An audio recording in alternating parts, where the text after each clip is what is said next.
I'd first like to start by acknowledging that we're meeting on the traditional and unceded lands of the Wadawurrung and pay my respect to elders past and present, and also to any other First Peoples present here today, and commit to, and I offer thanks for how life here was and continues to be sustained through making country healthy, and commit my support in returning country back to health.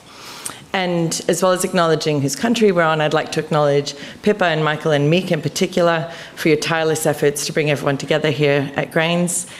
It's been a wonderful 2 days as always, and it feels like another, even though I'm only a home baker, it feels like another part of my extended family being with all of you. So, and to everyone who's spoken over the last couple of days, it's been a real pleasure as always. I'm going to offer my thoughts today from, sort of as Danny alluded to, a lifetime of worrying about food systems, and a decade dedicated to farming, butchering, salami making, baking, milling, milking, cheese making, fermenting, reading, listening, observing, and advocating. I offer my thoughts in memory of and to continue the legacy of our dear friend and my irreplaceable comrade, John Reid, who was never afraid to push us all to think into uncomfortable spaces, to help us alienate ourselves from the so-called common sense of colonial capitalist food systems. On our farm in Dja country, Jar woman Beck Phillips welcomed us to country recently, and she shared some thoughts with us about how if we're 60% water as humans, and you drink from the Loddon River, then you're 60% Loddon. And she said, so that's how you know country is kin. And I thought, immediately my little kid brain went, oh, I drink rainwater. Does that mean I'm the sky? And then I thought further, and I thought, oh, so if I do drink rainwater, but my rain doesn't actually form right here over Jaya country, it forms over Gujinjmara and over Narindri country. And so that country is nourishing us. And actually, we're catchment for Narindri country. So we're feeding them too. And Josh, who now farms with us on our farm, he's Narindri himself. And so he's feeding his homelands with the soil he cares for so carefully as a market gardener. And I thought, isn't that a beautiful way for us to understand how country is kin? And if you eat food from here, you're kinning with this country. Embedded in agroecology and food sovereignty is the understanding of our responsibilities and our reciprocities, of our mutual obligations in relations with land, humans, and the more than human world. Listening over these last 2 days, I've been struck by the ways our diverse strands of the food sovereignty movement, and you're part of it whether you know it or not, have shifted from an early focus on we need to educate the consumers to the roots of the matter, transforming the food system from the ground up. Matthew Evans said, we don't use soil to grow plants and animals, we use plants and animals to grow soil.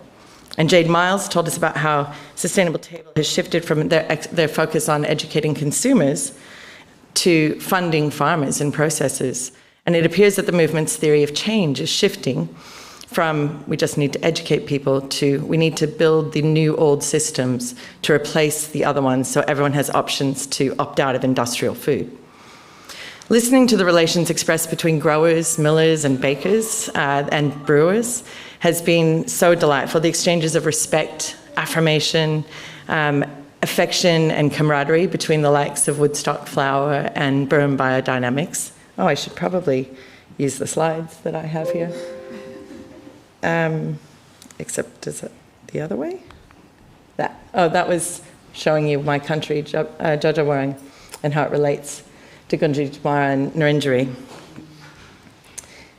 And that's just of obviously Burma and Woodstock. And listening to them talk about their relations and the way they support each other has been one of the most heartwarming things for me. And that's just one example of how I've heard so many people talking about the ways that you support each other and work together to build a better system.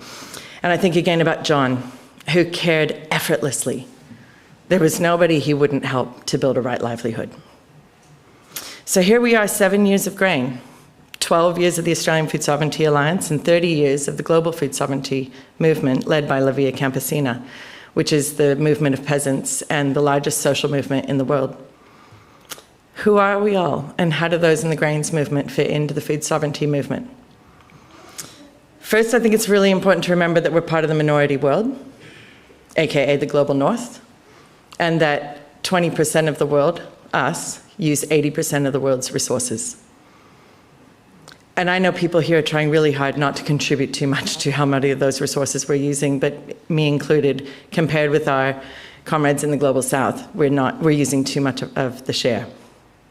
And I think it's important to keep this in mind as we grapple with cascading crises of climate change, biodiversity loss, and the twin pillars of hunger and obesity. While we're insignificant in numbers, our impact is huge. And to talk about agriculture and food systems in Australia, we have to talk about colonialism and capitalism. It doesn't always make me very popular, but I'm going to see how I go here. First peoples have lived in a relationship of mutual obligation with country for over 60,000 years, sustaining life for generation upon generation until the brutal impacts of invasion, with the devastating effects of colonialism still going on. And colonialism is the child of capitalism, as capital went in search of new resources to exploit, people to enslave, and markets to sell to. The primary goal of capitalist production is to value capital above everything else. Note that capital is not the same. Oh, that was, I should remember those slides.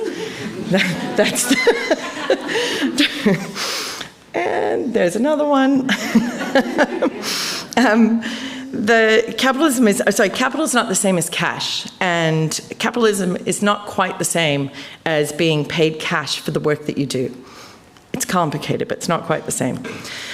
But it's rather the hoarding and begetting of capital as though money's a magnet, where the simple act of having money just accrues more money. There's actually a line in Matthew in the Bible, so it predates capitalism, that says, whoever who hath shall have more in abundance, and he who hath not shall have less. Like, I don't know how that, I'm not a Christian, so I find it very strange, but I don't know how that fits into a godly idea of people having enough, but it doesn't sound very fair to me. So elites write the books, right? Probably lots of people in here have written books, and we're all part of kind of a global elite in our own way. But in this case, I'm talking, that 1% or 2%. They write the history books, and they make things seem normal, casting those who question the norm as radicals who are harmful to the very fabric of society. Think of high rents, like are happening across Australia right now, that further enrich property owners, who quite often have enough already, as one of the most commonly accepted practices of capitalism. You accumulate capital and charge interest for its use. And most people think that's normal. I'll leave that.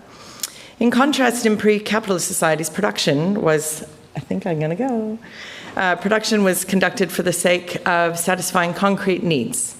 And so the aim of production was use value tied to the fulfillment of finite wants.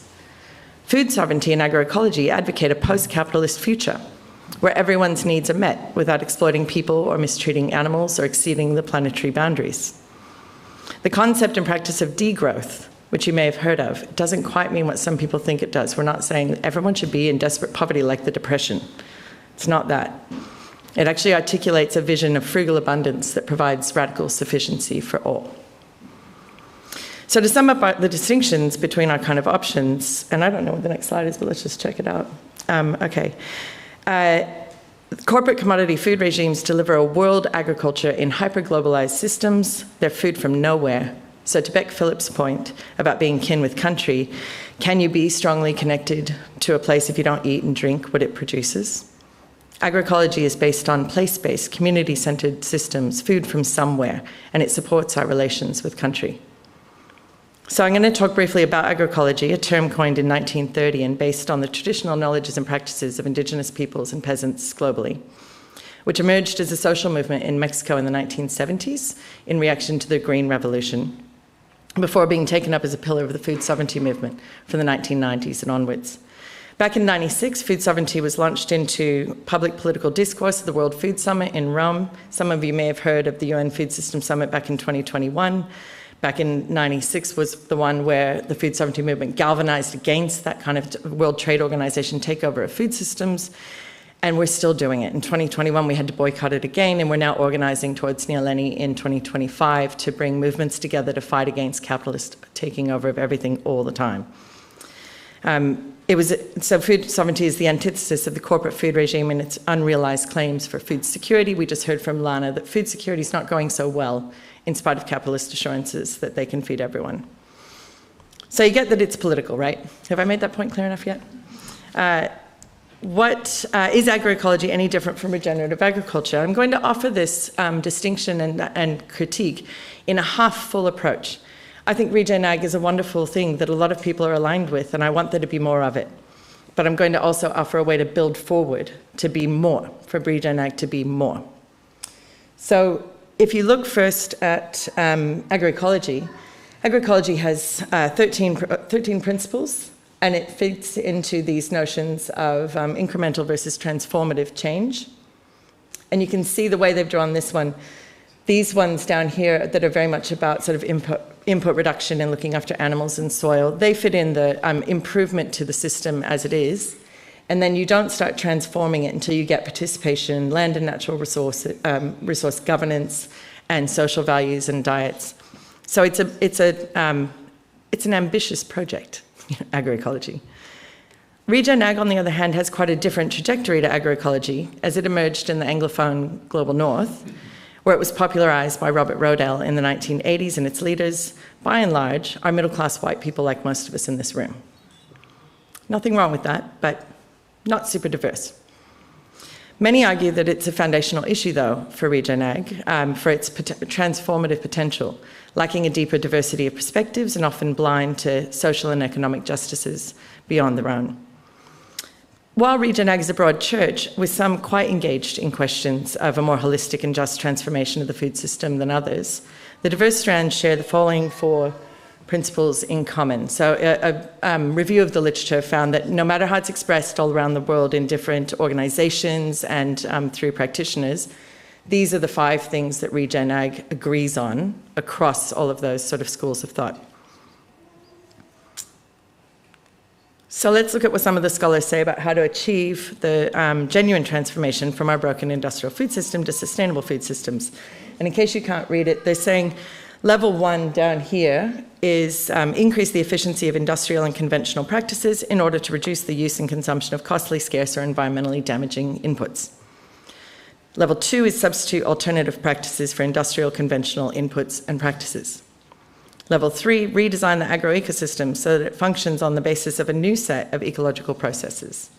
Level 4, we start re-establishing a more direct connection between those who grow our food and those who consume it, which people in this room are very well adept at. And level 5 is to build a new global food system based on equity, participation, democracy, and justice that is not only sustainable but helps restore and protects Earth's life support systems upon which we all depend. So in essence, while there's an enormous amount of good ecological work being done by farmers who have shifted to regenerative farming, unless the movement embraces equity, participation, democracy, and justice, and tackles the primary underlying cause of ecosystem decline, colonial capitalism, it will just end up as the same system with better inputs. Those who identify with regen ag can not only look to agroecology for inspiration, but also to the current shift in the permaculture movement in Australia, which is increasingly practicing intersectional justice and solidarity with marginalised populations like BIPOC and gender diverse and socioeconomically disadvantaged people for inspiration. Like regen ag, some in the GrAiNZ movement, I reckon, risk missing the radical need for systems analysis and systems change as you grow, mill, and bake your way to a better world. Your day-to-day work is fundamental, like that is the roots of the movement, is the growing, the milling, and the baking. It's fundamental, but the more any of us remain enmeshed in extractive capitalist systems, from the yeast and grain we select for our bread and paddocks, to the ham on your toasties and croissants, to the debts you service for the profits of millionaires and billionaires, the more things will remain the same. And unless you're collectivized, and I do mean signed up members of democratically constituted organizations like AFSA or others, and our allies who do the critical work of dealing with the problem of the state, then you also risk pissing in the wind, sorry. What a waste of good nutrients that would be. Elites are organized. They organize our entire society by owning the means of production, controlling finance, and heavily influencing policy. I always say they have the money, but we have the numbers, but it's bullshit if the numbers are just atomized individual people who are not actually collectivized. The sum of us is greater than our parts. We can point to technical, financial, and policy barriers that make it hard to do what we're all doing. We've heard heaps this week say that it's really hard to do what we're doing, because it is. Small businesses in the existing system are really hard to maintain. But we have to get beyond symptoms and knee-jerk reactions and look at the systems and structures that create them. People find it easier to imagine the end of the world than the end of capitalism. And there's a reason for that. There's a philosopher called Antonio Gramsci who taught us about a thing called hegemony. The hegemony of colonial capitalism is so invisibly totalizing, it renders most of us unable to see beyond our cognitive, moral, and practical horizons. Turning to grain as an example. Australians see vast monocultures of wheat and believe that's what we need to eat. Most Australian grain, as you I'm sure know, is in fact exported, and more than half is eaten by non-human animals or converted to biofuels. Australia is not feeding the world. We don't even manage to feed all Australians, with as much as 15% considered food insecure last year. No, instead we allow those in control of what Justus von Liebig back in 1862, I hate how old some of this knowledge is, called the robbery system of agriculture, to sell our water and soil in the form of commodities to middle-class societies overseas, to the detriment of smallholders and local communities on all sides of all seas. Did you know that 26% of our agricultural water is used to grow cotton? And that they export 99% of that for the profit of 1,500 cotton farms? So do the maths, I already did it for you. 0.06% of the Australian population is using 26% of our agricultural water for their profit alone. But it doesn't have to be this way. It's going to get nicer now. In many parts of the world, it's still not this way. Though smallholders are constantly under threat from land grabbers and development agencies, sometimes the same ones. Spending time with food producers from the majority world has heavily influenced my utopian thinking. People think utopia sounds like, oh, she's a utopian dreamer, idealist. Actually, some pretty smart philosophers reckon that utopia is informed, educated hope. Knowing that smallholders produce 70% of the world with only 30% of the global land, I carry their stories of farming, feeding, and fighting for their rights to land and water with me always. And I carry them into farming, feeding, fighting right here at home. As we say in the food sovereignty movement, globalize the struggle, globalize hope. So the first necessary step, according to Levitas, in utopia as method, is to transform our criticism of a particular state of affairs into a genuine estrangement or alienation with that particular situation. I'm going to tell you a quick story about alienation about our farm. On our farm on unceded Djadjawurrung country, Jandak, we've been practicing our alienation from the hegemony of capitalism for several years.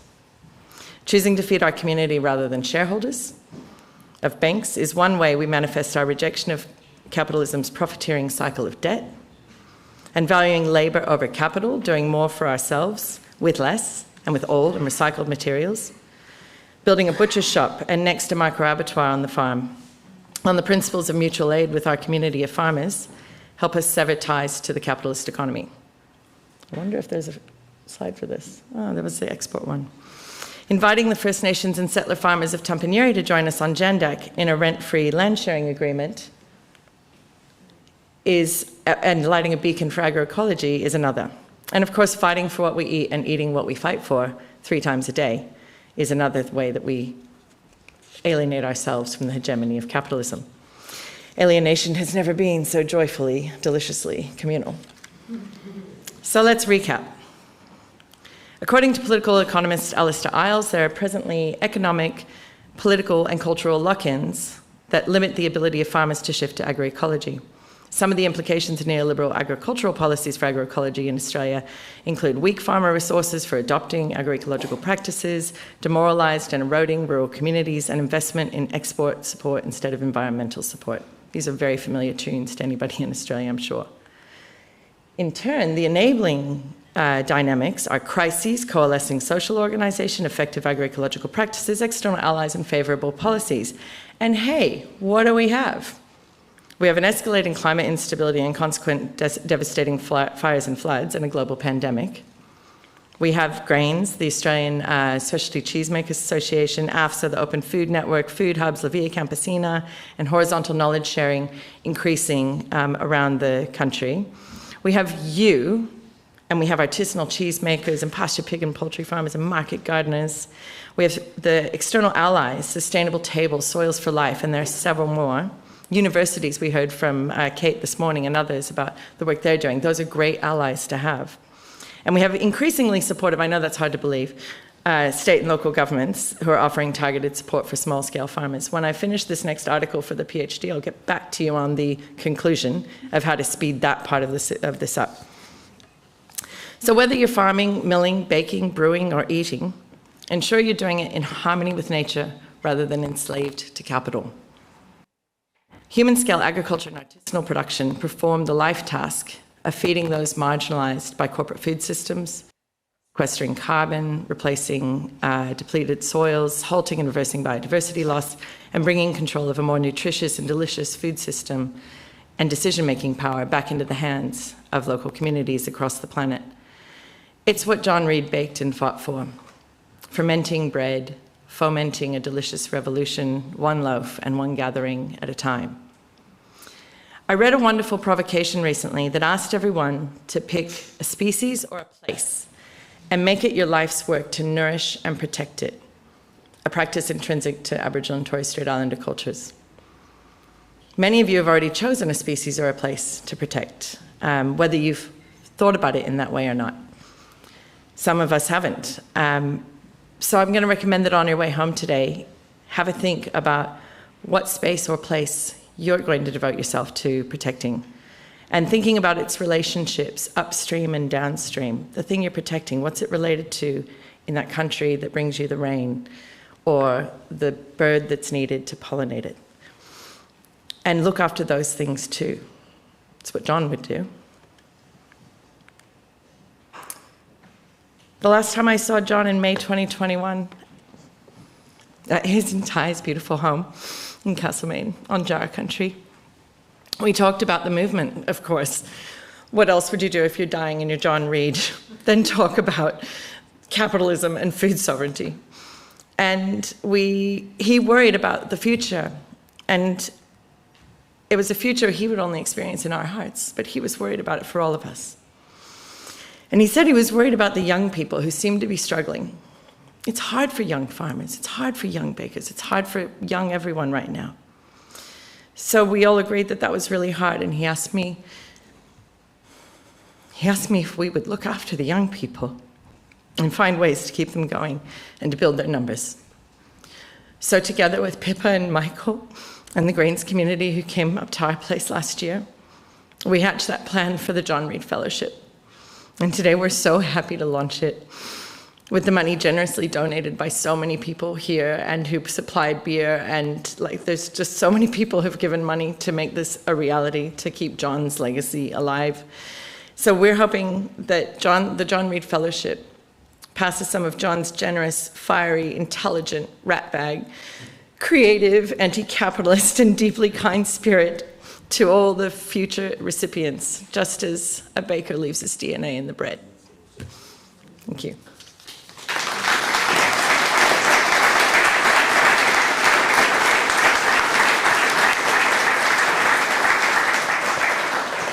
Thank you so much, Tammi. Beautifully, fiercely, feelingly spoken, as always. Very inspiring.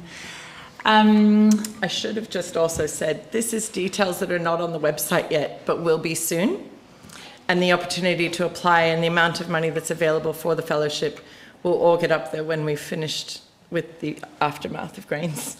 And we're really looking forward to being able to say who the first person's going to be to do something with this, to carry it forward. How good is GrAiNZ? I think we need a round of applause for everyone.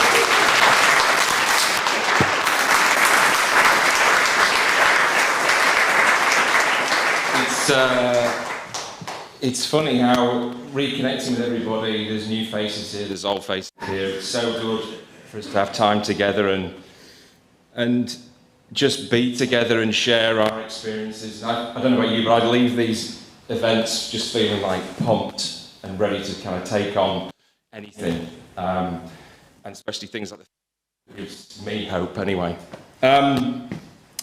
So when John passed away, there was a massive outpouring of love, memories, stories that that were sent to me as part of my I don't know, speech at his funeral. It was an honour to be able to be part of. And I felt like we had to do something with those. I couldn't just leave it. It was incredible. So I put together a book, which some of you have all contributed to, which is stories and memories and amazing things that John's done and how he's influenced our life. And I wanted to give it to Taz today. We've got a load printed. There's some for friends and family and everybody, and it's just a way of saying thank you, I guess, from all of us to John. He's here. We can feel him. We can. Taz, come on.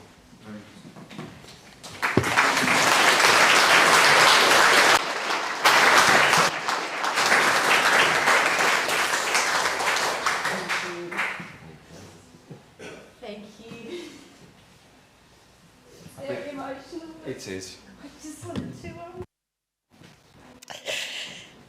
You are like our extended family, and you're all incredible people. And I know John visited a lot of you in your bakeries or on your farms, and I had the pleasure of coming as well. And you're just extraordinary human beings.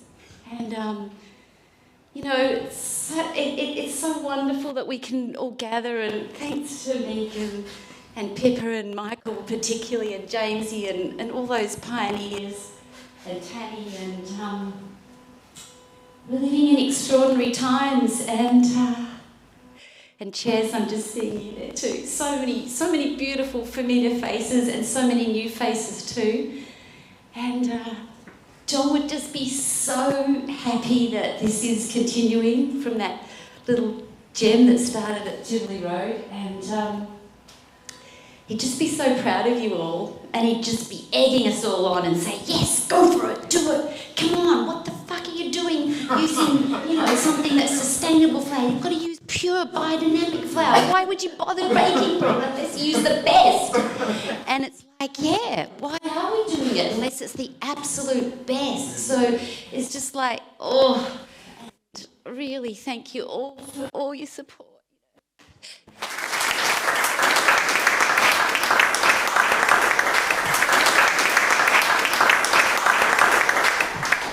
I just want to say thank you to Michael and Pippa, because it's you too. I just opened my doors and my heart, and I'm just so grateful that I met an Aussie. And I moved to the other side of the world, and I found my space here with you guys.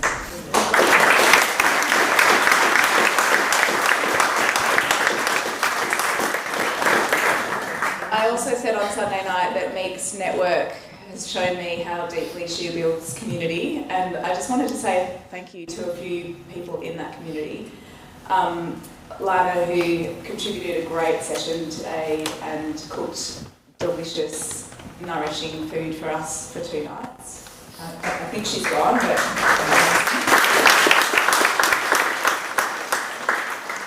and the team at the Gordon, Danette and Andrew and Stephen, if he's here, can you come up? I think these guys need to see who has put on this show. So Danette has been in her whites in the kitchen with the apprentices of the Gordon Institute for the last 2 days, putting together a lot of the food that we've eaten over lunch to provide nutritional balance to all the carbohydrates that you guys need. So, and you've just worked so hard. I do have a gift for you, not here, but thank you so much. And Andrew's just stepped in and made so much run smoothly on the floor, and I think you've taken 2 full days out of your scheduled job, so thank you for supporting us. It's been amazing, I'm so grateful. And Amanda and Stephen, who coordinated all of the IT stuff. Looking at a trainee at the moment, looking after a trainee. Yeah, these guys are teachers, and they've just taken time out of that I'm not sure where Stephen is. to support us because they want to do it. And the Gordon, I can't speak highly enough about what you guys are doing. I think your students are so lucky to have you and to have this institute behind them. Yeah. They've got great futures.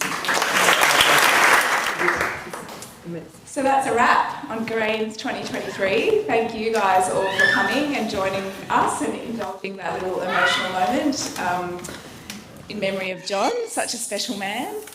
Thanks, Thais, for travelling all the way from Castlemaine today to be with us.